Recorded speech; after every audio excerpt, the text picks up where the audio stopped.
राम राम साहब। आज JVP media group में हमारे साथ मौजूद हैं डॉक्टर आशा लता फोगाट, जो एसएमएस में आरआरसी की डिप्टी डायरेक्टर हैं और राष्ट्रीय स्वयंसेवक संघ के विश्व हिंदू परिषद की दुर्गा वाहिनी में आप प्रांत सह संयोजिका है। अखिल भारतीय महिला महासंघ की आप प्रदेश की अध्यक्ष हैं। तो आपका बहुत स्वागत, अभिनंदन। किस तरीके से एक डॉक्टर के रूप में, एक जिला विधिक सेवा प्राधिकरण की सदस्य के रूप में, आरआरसी के डिप्टी डायरेक्टर के रूप में, संघ के कार्यों के रूप में कैसे मैनेज करते हैं इन सब चीज़ों को? देखिए, मैं कहना चाहती हूँ कि आदमी की जहाँ चाह वहाँ राह होती है। जब डॉक्टर्स बने, एक छोटे से सरकारी गांव के स्कूल से पढ़ के एसएमएस पहुँचे थे, तो भी मम्मी ने ये कहा कि तू ये भी कर सकती थी, ये भी कर सकती, मतलब उनके सपने पूरे नहीं हुए। तो उनके सपनों को पूरा करने के इसी कारण हम इतना मतलब हर फील्ड में गए। डॉक्टर बन के आप एक बड़े सेंटर पे बैठे हो, वहाँ आपके पास मरीज आते हैं, लेकिन आप में जो हुनर है आपको उसको उन लोगों तक भी पहुंचाने की आवश्यकता है जहां वो एसएमएस जैसी जगह नहीं आ सकते। इसके लिए हमने निःशुल्क कैंप का आयोजन करते हैं। हमने सेंट्रल जेल से लेकर एक नॉर्मल कच्ची बस्ती तक हमने कैंप किए निःशुल्क, उसमें सेवा दी जाती है। ये काम करते करते जब किसी ने हमारा कार्य देखा तो उन्होंने हमें जिला विधिक प्राधिकरण के लिए मतलब सदस्य के लिए नॉमिनेट किया। और ये ईश्वर अच्छे कार्यों का फल आपको ज़रूर देता है कि हमें मतलब पालिका में भी एक छोटे मोटे मतलब मेंबर के रूप में हमें काम करना।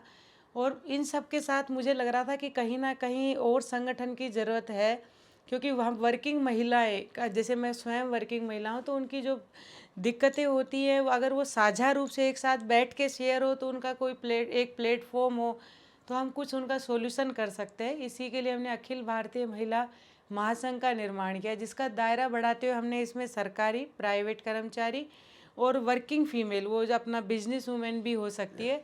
और जब हमने इसका फर्स्ट सम्मेलन किया तो हमारे साथ इतनी अच्छी संख्या में महिलाएं थी और हर महिला का ही ये विचार था कि मुझे जो आज आप सबसे मिलने का, कहने का मौका मिल रहा है, मतलब हर कोई अपने जीवन में खुश है, लेकिन सब चाहते हैं कि एक अच्छे जगह बैठे अच्छे लोगों का। तो वो हमने अखिल भारतीय महिला महासंघ के माध्यम से महिलाओं को प्रोवाइड कराया है, जिसके तहत हमने कार्य करते हुए हमने उनके स्वास्थ्य सेवा, तो चलो वो तो मेरा एक कर्तव्य है, हमारे साथ हर फील्ड की महिलाएं जुड़ी है। हमने कच्ची बस्तियों में बच्चों की शिक्षा, हमने सबको जोड़ते हुए कार्य कर रहे हैं। हमारा एक ध्येय, हमारा कोई प्रोपेगेंडा या कुछ भी नहीं है, अच्छे कार्य, जनहित के कार्य। जी, जिस तरीके से आप एज ए डॉक्टर के रूप में किस विषय विशेषज्ञ के आप चिकित्सक हैं और किस तरीके से उस दायित्व को आप निभा रही है जॉइनिंग से लेके अब तक और लगातार आगे? देखिए, मैंने जब सरकारी सेवा ज्वाइन की, मैं सिम एमबीबीएस थी, उसके बाद मैंने ट्रांसफ्यूजन मेडिसिन में ब्लड बैंक में वहाँ से डिप्लोमा किया और वहीं फैकल्टी लग गई। लेकिन जब भी मेरी मम्मी आते बोलते इतनी अच्छी रैंक थी, हम मरीज भी नहीं देखते, क्योंकि हम जो गांव से होते ना, तो हमारे लिए माना जाता है कि अच्छा डॉक्टर जिसके लंबी लाइन घर के बाहर लगे, वो मुझे प्रेरित करते रहते थे। तो 2 बच्चों की माँ होते हुए, ड्यूटी होते हुए मैंने दोबारा पढ़ाई की और अब एसएमएस आरआरसी में बोन एंड पेन स्पेशलिस्ट के रूप में कार्यरत हूँ, जिसमें हमारे पास दर्द से मतलब जो आपके जॉइंट पेन होते हैं, विकलांग जो कार्य होता है, जो पोस्ट ट्रोमेटिक, सभी को हम कवर करते हैं। और मैं खुश हूँ कि अब हम लोगों की सहायता कर पा रहे हैं। और मैं सबसे ज़्यादा इस तरह खुश हूँ कि मैं जब ब्लड बैंक की ज़रूरत होती है तो भी हम हेल्प कर पाते हैं, क्योंकि हमने वहाँ 5 साल काम किया और अब बोन एंड पेन स्पेशलिस्ट के रूप में कार्य कर रहे हैं। इसी तरीके से जैसे आप आरएसएस के विश्व हिंदू परिषद की जो महिला विंग है, जिसको दुर्गा वाहिनी के नाम से संबोधित किया जाता, उसमें किस तरीके का प्रांत सह संयोजिका का दायित्व निभा रही है? देखिए, मैं ये कहना चाहती हूँ, जो राष्ट्र का नहीं वो किसी काम का नहीं। हम जो अपना कार्य कर रहे हैं, अपने परिवार के लिए कर रहे हैं, वो हमारे स्वयं के मतलब स्वार्थ है। राष्ट्र हित के लिए मैं जो 2015 से, क्योंकि मैं कार्य करती रहती थी, तो एक मेरे साथी डॉक्टर ने कहा कि तुम इतनी एनर्जेटिक हो, उसको सही दिशा में क्यों नहीं लगाती। और मैं आज 11 साल हो गए मुझे विश्व हिंदू परिषद से जुड़े हुए, जिसमें मुझे दुर्गा वाहिनी होती है, जो हमारी बालिकाएं होती है, उनसे लेकर हम 35 साल तक की महिलाओं को उसमें करते हैं, जिसमें हम उनको सेल्फ डिफेंस प्रशिक्षण देते हैं। हम उनको जैसे परिवार कुटुंब प्रबोधन हुआ, क्योंकि आजकल महिलाओं में क्या फेमिनिज्म और ऐसा लाके महिलाओं को परिवार से दूर किया जा रहा है। आधुनिकीकरण के नाम पे उनका एक तरह से शोषण किया जा रहा है। लिव इन जैसे टॉपिक आते हैं, लव जिहाद जैसे टॉपिक आते हैं, तो उनके लिए हम बच्चियों को पहले से अवेयर करते हैं ताकि हमारी बच्ची सुरक्षित रहे। क्योंकि बस मैं इतना कहना चाहती हूँ कि भारत में महिला कभी शोषित ही नहीं रही। हमारी अगर इतिहास उठाएंगे तो हमारी महारानी रानी दरबार में बैठ के न्याय करती थी, अपने पति के समान वो सिंहासन पे बैठती थी। जो सब प्रथाएं चली उनकी बाद में सुरक्षाओं के लिए चली। और अब जो महिलाओं को मतलब मैं आज़ाद हूँ, आज़ाद होने का अर्थ ये नहीं होता कि मैं अपने सारे रिश्ते नाते जिम्मेदारी को तोड़ते हुए आज़ाद हूँ, नहीं, मैं अपने परिवार समाज सबको साथ लेते हुए मैं आज़ाद हूँ अपना स्वयं का चुनाव करने के लिए कि मैं ये कार्य कर सकती हूँ। मैं आज़ाद हूँ अपने आप को प्रेजेंट करने के लिए, लेकिन मैं हमेशा कहना चाहती हूँ सभ्यता और संस्कृति को अपनाते हुए। और यही हम दुर्गा वाहिनी के माध्यम से समाज में प्रेरित करते हैं। जब आपको जिला विधिक सेवा प्राधिकरण का सामाजिक कार्यकर्ता के नाते, एक डॉक्टर के नाते जो सदस्य बनाया गया, तो उसमें किस तरीके के कार्य आपने किए जिससे आम जन को राहत मिली? देखिए, जब मैं जिला विधिक प्राधिकरण की सर्वप्रथम हमारी बैठक हुई न्यायिक अधिकारियों के साथ, तो उन्होंने हमें लक्ष्य बताए। अब वहाँ जिला विधिक प्राधिकरण में समाज हित से जुड़े ही कार्य किए जाते हैं।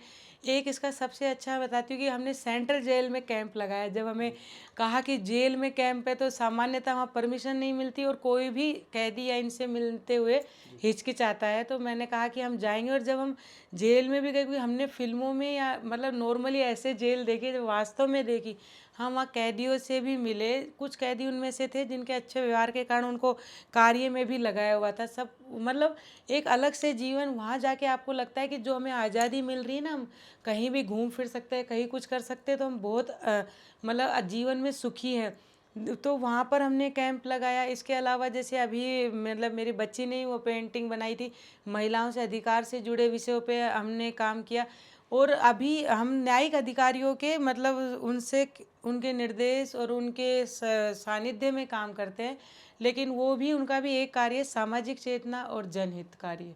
और मैं मानती हूँ कि भगवान की कृपा है कि मुझे एक साथ इतने फील्ड में उन्होंने मौका दिया। अभी जैसे आप अखिल भारतीय महिला महासंघ जो बनाया उसकी अध्यक्ष बनी है, तो उसमें महिलाओं को जोड़कर किस तरीके से जो वर्किंग वीमेंस है उसको डेवलप कर रही है? देखिए, हमने मतलब उसमें जब हमने शुरू किया तो हमने भी नहीं सोचा था कि कारवा इतना बड़ा हो जाएगा। लेकिन अब हमने उसमें जोड़ के अभी हमने मतलब हमारा जो अगला लक्ष्य है कि हम अपने माननीय मुख्यमंत्री महोदय और राज्यपाल सर से भी हमने अपॉइंटमेंट के लिए कोशिश की है। क्योंकि हमारे कुछ विषय, जैसे अभी आपको पता हो कि जो परिवहन विभाग है उसमें महिलाओं को अभी CCL एक कुछ फैक्ट्री एक्ट के नाते कुछ महिलाओं को सैंक्शन नहीं है, उस मुद्दे को उठाया। नर्सिंग पदोन्नति में महिला और पुरुष का कुछ मतलब डिफ्रेंशिएशन है जो जर्नली नहीं होता। तो इस तरह के मुद्दे को आगे लाना, एक जब महिला है ना, जब एक एज के बाद उसे लगता है कि बस मेरी लाइफ यही है, उन महिलाओं को कि नहीं, आपका मतलब बहुत सारी महिला हमें मिली जो समाज के क्षेत्र में काम करना चाहती है, पर उन्हें दिशा नहीं थी, उन्हें जगह नहीं थी, या उन्हें कोई गाइडेंस नहीं था। उन सबको जोड़ के हमें कहा गया कि आप है ना ये लक्ष्य रखिए, आप ये लेटर पैड बनाइए। मैंने कहा कि देखिए, अपन सिर्फ अपना एक है कि अपन इस छत, महिला महासंघ की छत के नीचे अपना एक कार्य जनहित जो जो कर रहा है, जरूरी नहीं कि हमें ये बैनर लगाना बढ़ाना, बस सब मिलके सामूहिक रूप से, क्योंकि जब समूह की सोच चलती है ना, तो एक साथ हम बहुत सारे अच्छे कार्य कर पाते हैं। वही हमारा लक्ष्य है। सामाजिक तौर पर अपन ये कहें कि जाट समाज की जो मजबूती के लिए या उसके उत्थान और कल्याण के लिए किस तरीके से आप योगदान दे पा रही है या देने का भाव रखती है? देखिए, मैं ये कहना चाहती हूँ कि मतलब मेरे लिए जब जाट का पूछा जाता है कि सबसे सुंदर सजीले जोशीले हमारे जाट है। जाट कौम बहुत मतलब भोली कौम होती है। उन्हें कहीं मतलब उन्हें जब कोई टारगेट दिया जाता है तो मेहनत करना जानते हैं। वो मतलब मेहनत करके कार्य करना जानते हैं। उन्हें किसी भी डायरेक्शन में इमोशनल बहुत होते हैं। मतलब वो अगर उन्हें इमोशनल कर दिया तो आप उन्हें कहेंगे कि यहाँ कार्य करना है, वो कर देंगे। मैं जाट समाज की होने के नाते मैं ये कहना चाहती हूँ, देखो, समाज की होने के नाते समाज हित भी मेरा कार्य है। एक तो जाट समाज में महिला पुरुष सभी आगे आ रहे हैं, लेकिन अभी थोड़ा और वैचारिक मतलब उत्थान की ज़रूरत है। और एक कुछ भ्रांतियाँ हैं जैसे उनको हमें दूर करना है। और जाट समाज से जो नेतृत्व है, क्योंकि राजस्थान में एक प्रमुख जो विशेष जाति विशेष है वो हमारा समुदाय है, तो नेतृत्व में भी आगे आए। और अगर हम सब मिलके, क्योंकि मतलब जाटों को कहीं ये माना जाता है कि बस इनमें ताकत है, बौद्धिक लेवल इनका वो नहीं, मतलब कहीं ना कहीं हमें ऐसे कंसिडर किया जाता है। तो मैं ये कहना चाहती हूँ कि हम ये जानना चाहते हैं कि जाट समाज की महिलाएं हर फील्ड में काम कर सकती है, क्योंकि जो महिला खेत में खलिहान में कार्य कर सकती है वो कहीं भी खड़ी हो सकती है। और जाटों के लिए तो मैं यही कहना चाहती हूँ कि जाटों के ठाठ ही अलग हैं और हमेशा मन में उनके लिए स्थान है, और जीवन का जो अच्छा कार्य है अपने समाज को अर्पित है। कहीं न कहीं आशा जी ये महसूस करती हो कि कर्मयोगी व्यक्तित्व जो लगातार कर्म पथ पर लगा हुआ है, कुछ दिखावे, पाखंड टाइप से भी लोग काम करते हैं, तो उनमें कैसे भेद कर पाती हो कि हमें किन कर्मयोगियों के साथ आगे कदम बढ़ाने हैं? देखिए, ये मैं हमेशा कहना चाहती हूँ कि ये हर जगह, मतलब आप इसे कह सकते हैं ना कि मार काट वाली प्रतिस्पर्धा हर फील्ड में चलती है। कि कार्य जो जो कर्मयोगी ना, वो तो जानता ही नहीं कि अपना प्रचार प्रसार या श्रेय लेने का। श्रेय कौन ले जाते हैं? जो लास्ट मोमेंट में आके कार्य करते हैं। देखिए, कई बार ऐसी चीटिंग भी होती है, हर्ट भी होता है, तो उनको सहन करते हैं। लेकिन मैं एक अच्छा, देखिए मैं अध्यात्म पे बहुत बिलीव करती हूँ। उसमें लिखा होता है कि जो आपका कर्म है वो लौट के आएगा। अगर आपकी भावना अच्छी है तो आपका कहीं ना कहीं रास्ता बनेगा। मैं इसके लिए कहना चाहती हूँ कि आज हमारे माननीय प्रधानमंत्री, या कोई सोच नहीं सकता था कि जो उनका शुरुआती जीवन है वो इंसान प्रधानमंत्री के पद पे पहुँचेगा। तो कहीं कर्म की चेतना अच्छी होती है और ईश्वर स्वयं रास्ते बनाता है। जो चीटर कर रहा है, जो दिखावा कर रहा है, वो उसके कर्म, हमें अपने कर्म अच्छे रखने हैं। जेवीपी मीडिया ग्रुप की सामाजिक सरोकार, प्रतिभा सम्मान या आप जैसी शख्सियतों से संवाद और साक्षात्कार को किस दृष्टि से देखती है?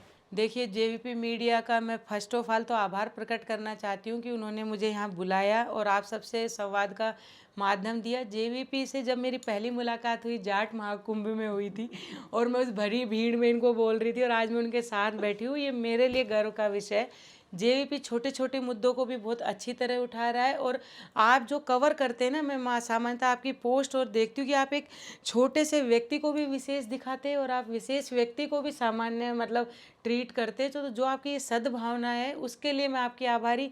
मुझे यहाँ आके अपने समाज हित, देश हित में बोलने का मौका दिया, और मैं चाहती हूँ कि आप और आगे बढ़ें और आप सभी मुद्दों को कवर करते हुए, निष्पक्ष होते हुए सभी मुद्दों को कवर करें।